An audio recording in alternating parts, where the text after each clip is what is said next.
Hello student, welcome to my channel. आज हम लोग पढ़ने जा रहे हैं शर्मन एट बनारस का फर्स्ट क्वेश्चन आंसर। स्टार्ट करते हैं। Why was Gautam known as Buddha?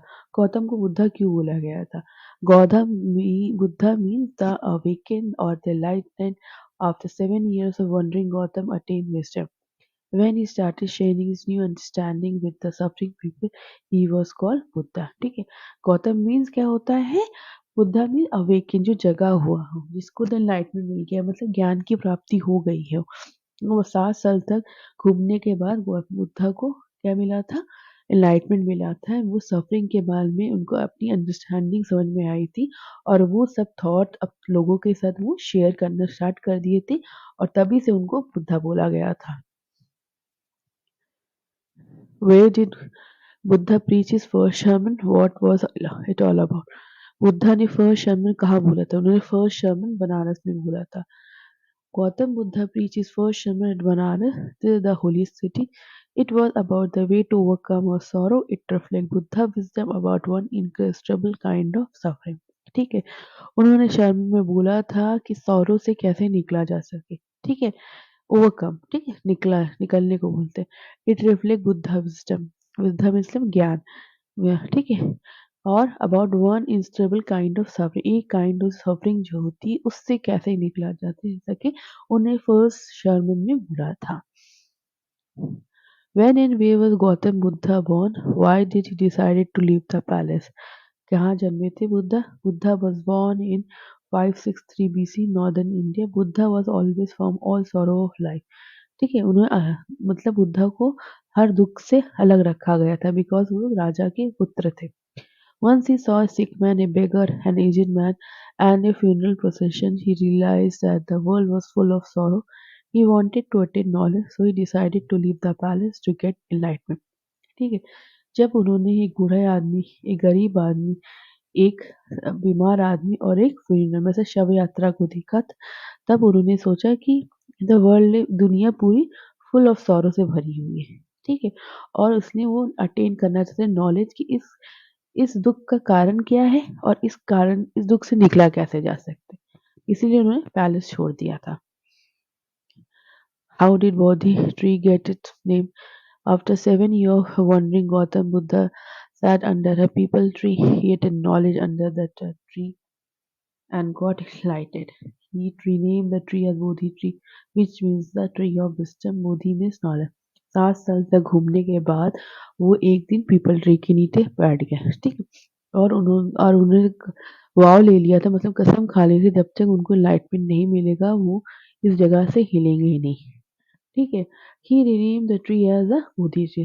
7 दिन के बाद उनको क्या हुआ? एनलाइटमेंट मिला, और उस ट्री को उन्होंने बोधि ट्री बोल दी, which means tree of wisdom.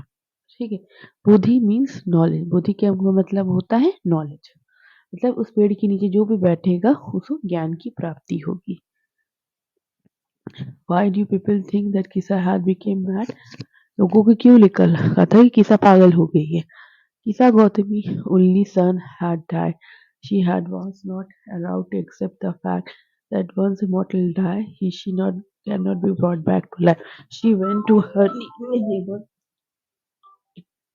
neighbor.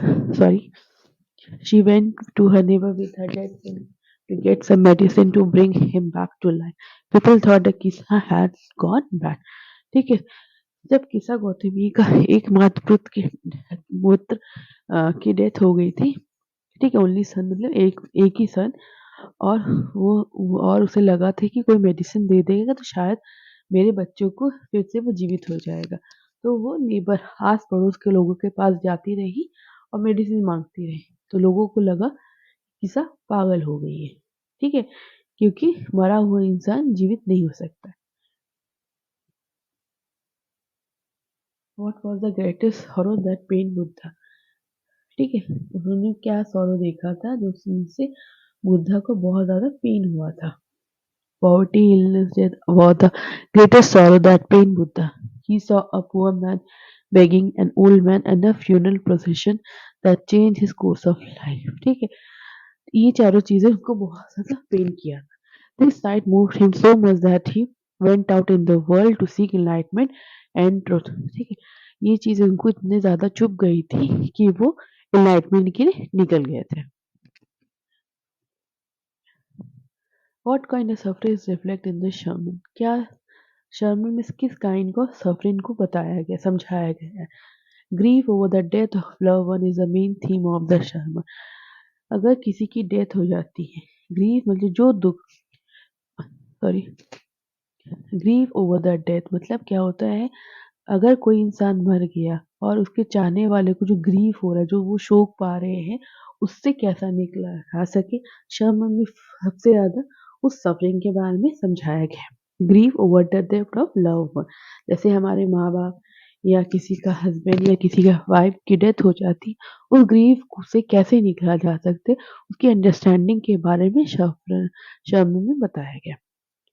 People fail to understand that death is common to all. All mortal have to die. There is no one of lamentation. One does not get peace of mind unless one overcome the sorrow. Clear? मतलब all mortal have to die मतलब सबको एक ना एक दिन मरना ही है। जब तक शांति नहीं होगी, not get peace of mind unless one overcome the sorrow, शांति तब तक प्राप्त नहीं होगी जब तक उस दुख से निकला ना जा सके। लॉन्ग क्वेश्चन आंसर पे आते।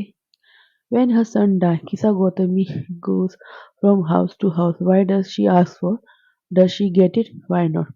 ठीक है, बोला जा रहा है आप क्या किसा गौतमी की डेथ के बाद, उसके सन की डेथ के बाद किसा गौतमी यहाँ से वहाँ क्या लेने गई थी लोगों से? Does she get and why not? क्या उसे मिला था और क्यों नहीं मिला था? After the death of his only son, Kisa Gautami is overcome with grief. She carried the dead body of her son in her arms and went from door to door asking for medicine to cure her child, but nobody provided any medicine, for there is no such medicine available which can bring a dead person back to life.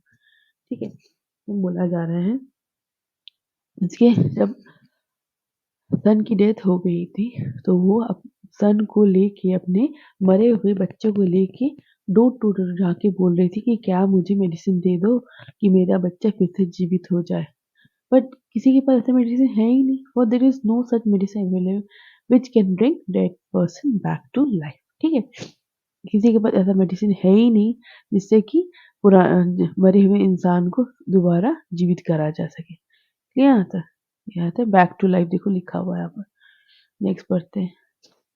Kisa Gautami again goes from house to house after she speaks with the Buddha. What does she ask for? Does she get it? Why not? Gautam किसा गौतमी क्या हुआ, फिर गई बुद्धा के पास। उन्होंने कुछ बोला था कि किसा तुम इसको ले आ दो तो तुम्हें तुम्हारा शायद पुत्र फिर से जीवित हो जाए। क्या उसे मिला था? आंसर देखते हैं। Gautam Buddha asked Kisa to bring a handful of mustard seed from house to house where death had never been knocked at the door. Kisa Gautami went from door to door but could not find a single house where death had not been taken a beloved away. She could not get its death as inevitable and everyone who is born is bound to die one day. ठीक है, किसा गौतमी को गौतम बुद्ध ने बोला कि तुम जाके एक मुट्ठी मस्टर्ड सीड ले आना, मतलब सरसों के दाने ले आना और उसी घर से तुम लाना सरसों के दाने जिस घर में आज तक किसी की मृत्यु नहीं हुई होगी। ठीक है, किस्सा हर हर घर में जाती है पर एक भी घर ऐसा नहीं था जहाँ पे किसी की could not taken a beloved away. ठीक है, जहाँ जहाँ पर किसी का चाहने वाले की मौत नहीं हुई होगी। तो किस्सा को समझ में आ गया तो दिस इज मतलब जो who is born is bound to die one day. ठीक है, ठीक समझ में आया? जो जिंदा पैदा हुआ उसको एक ना एक दिन मरना ही है। किसा को अंडरस्टैंडिंग हो गया था उस time.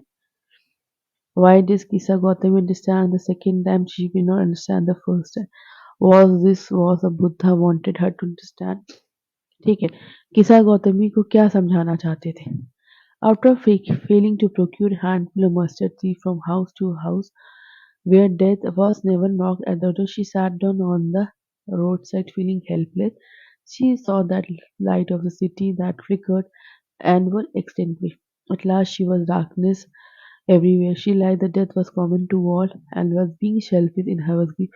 Yes, yes, that is what Buddha wanted us to understand that everyone who is born to die one day. ठीक है, तो यही जो भी मैंने लास्ट क्वेश्चन में बोला है ना, तो वही गौतम बुद्ध समझाना चाहते थे कि death is common to all. ठीक है, जो जिसने इस दुनिया में मतलब पैदा हुआ है उसको एक ना एक दिन जाना ही है। तो एक दिन क्या मतलब क्या हुआ जब उसको कहीं पर भी सीट्स नहीं मिला, वो एक रोड पे बैठ जाती है और लाइट देखने लगती है। ठीक है, दैट फ्लिकर्ड मतलब लाइट जल रहा है, बुझ रहा है, जल रहा है, बुझ रहा है और फाइनली पूरी तरह अंधकार हो गया। ठीक है, सब वो समझ गई कि she realise that death was common to all और she was being selfish in her was grief. उसने सोचा कि मैं इतनी ज्यादा सेल्फिश होगी ये कि मैं भूल ही गई कि death is common to all. और यही चीज बुद्धा जी समझाने की कोशिश कर रहे थे गीता को। How do you usually understand idea of selfishness? Do you agree with the Kisa Gautami that she being selfish and her grief? आप लोगों को कैसे लगता है कि सेल्फिश कौन होता है? क्या आपको लग रहा है कि किसा गौतमी में सेल्फिश है? क्वेश्चन ये बोल रहा है। आंसर देखिए, a selfish person is one who only think about himself or herself and ठीक है, सेल्फिश पर्सन कौन है? ठीक है, जो सिर्फ और सिर्फ अपने बारे में ही सोचता है। ठीक है, और कुछ एक्सटेंड तक किसा गौतमी सेल्फिश थी इसमें बोला जा रहा है बिकॉज ही we were human and is natural for us to die. ठीक है, हम लोग ह्यूमन है और ये नेचुरल सी बात है, हम लोग को मरना है। We do not easily accept the death of a beloved one. ठीक है, हम लोग इजीली एक्सेप्ट नहीं कर सकते जो भी हमारे चाहने वाले की मौत हो जाती। सेम एज हैपेंड विद किसा गौतमी। ठीक है, as it was her only child she did not want him to die, finally went to Buddha to ask for. इसलिए वो किसा गौतमी नहीं चाहती थी कि उसके बच्चे की जो मौत हो गई है चला जाए उसको छोड़ के। इसलिए वो फाइनली बुद्धा के पास गई कि ताकि उसको मेडिसिन दे के उससे दोबारा जीवित किया जा सके। तो बच्चों आप लोगों का क्वेश्चन आंसर यहीं पे। अगर मेरा वीडियो आप सभी को पसंद आया है तो प्लीज़ शेयर और सब्सक्राइब करना ना भूलें ताकि मेरी अगले वीडियो का नोटिफिकेशन आप तक पहुंच जाए।